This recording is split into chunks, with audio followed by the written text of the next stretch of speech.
बर्फाच्छादित डोंगराचा, हिरव्यागार कुरणांचा, निळाशार समुद्राचा आणि रंगीबेरंगी फुलांच्या ताटव्यांचा युरोप. आपल्याला असलेली युरोपची ओळख यंदा मात्र काहीशी बदलते आहे. कारण यंदा युरोपचं तापमान 40शी पार गेलंय. एरवी पंख्याची गरज नसलेल्या युरोपीय नागरिकांना आता एसीसाठी धावाधाव करावी लागते. थंडगार युरोप तापलाय. फ्रान्समध्ये एका दिवसात तब्बल 1200 बळी.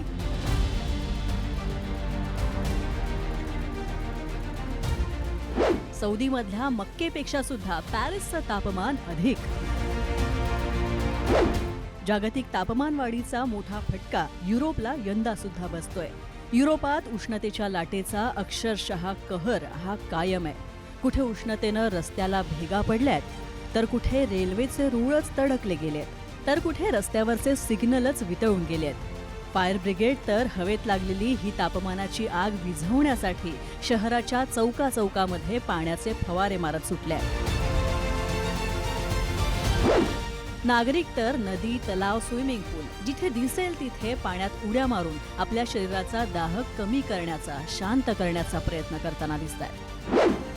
फ्रान्समध्ये 24 जूनला 1200 जणांच्या मृत्यूची नोंद झाली आहे. त्यातील 1000पेक्षा जास्त उष्माघाताचे बळी असल्याचं समोर आलंय. एप्रिल आणि मे महिन्यामध्ये सरासरी 900 ते 1000 मृत्यूंची नोंद झाली आहे. जर्मनीमध्ये तर गेल्या आठवड्यात 1000 नागरिकांचा उष्माघातानं मृत्यू झाल्याचं समजतंय. जर्मनीच्या अनेक भागांमध्ये वणवे सुद्धा भडकल्याचं समोर आलंय. जर्मनीतल्या मेक्रेन ड्रेविटस इथं शनिवारी 41.5 अंश सेल्सिअस इतक्या तापमानाची नोंद करण्यात आली आहे. ब्रिटनच्या इतिहासात पहिल्यांदाच सलग 3 दिवस उष्णतेचा रेड अलर्ट जारी करण्यात आला. ब्रिटनमधील 1000पेक्षाही अधिक शाळा उष्णतेच्या लाटेमुळे बंद आहेत. तर स्पेनमधल्या अदुजार शहरात 45.1 अंश सेल्सिअस तापमानाची नोंद झाली आहे. स्पेनच्या जंगलात वणवे पेटलेत आणि अनेक गावं रिकामी करण्याची वेळ आली आहे. थंड हवेच्या डेन्मार्कमध्ये उष्णतेमुळे रस्ते अक्षरशः वितळून गेलेत. रस्त्यांची झीज रोखण्यासाठी अवजड वाहनांवर निर्बंध घालण्यात आले. युरोपातील 16 देशांनी तापमानाचे विक्रम अक्षरशः मोडीत काढले आहेत. 19 कोटींहून अधिक नागरिक तीव्र उष्णतेच्या विळख्यात सापडलेत. तर युरोपभर 1300पेक्षा जास्त अतिरिक्त मृत्यूंचा अंदाज वर्तवण्यात येतोय. WHO सुद्धा उष्णतेसंदर्भात गंभीर इशारे दिले आहेत. आपल्या आफ्रिकामध्ये, भारतामध्ये तापमान वाढलेलं आहे, कारण सूर्य आपल्या डोक्यावर असतो. परंतु युरोपमध्ये कधीही सूर्य डोक्यावर नसतो. फक्त तो 23.5 डिग्रीपर्यंत असतो, म्हणजे कर्कवृत्तावर सूर्य असतो. त्याच्यामुळे त्याच्या जवळच्या देशामध्ये खरं तर तापमान वाढतं. परंतु कर्कवृत्तानंतर 1000 किलोमीटरच्याही दूर हे युरोपचे देश आहेत आणि या देशामधलं तापमान जे आहे ते तापमान 41पर्यंत वाढलेलं आहे. खरं तर इथलं तापमान 30 डिग्रीपर्यंत, खूप झालं तर 35 डिग्रीच्या वर जायला नको होतं.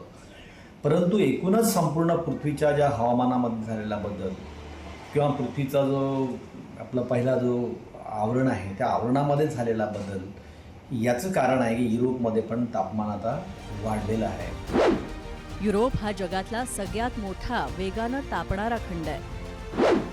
अनेक देशांमधली घरं, रेल्वे, रस्ते तसंच सार्वजनिक व्यवस्था थंड हवामानासाठी डिझाईन करण्यात आल्या होत्या.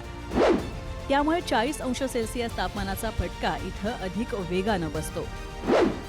कमी एसी, वृद्ध लोकसंख्या आणि कॉन्क्रीटच्या शहरांमुळे मृत्यूचा धोका सुद्धा वाढतोय.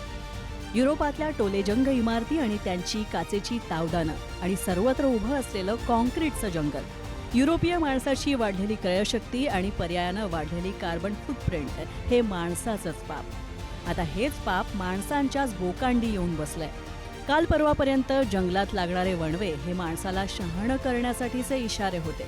पण झटका बसल्याशिवाय सुधारेल तो माणूस कसला? या झटक्यानंतर तरी माणसानं सुधारावं एवढंच. हे असंच सुरू राहिलं तर चित्रपटात पाहिलेला सुंदर, बर्फाळलेला आणि हिरव्यागार कुरणांचा युरोप पुढील काही वर्षामध्ये फक्त सिनेमातच असेल याचीच भीती वाटतेय. ब्युरो रिपोर्ट, पुढारी न्यूज.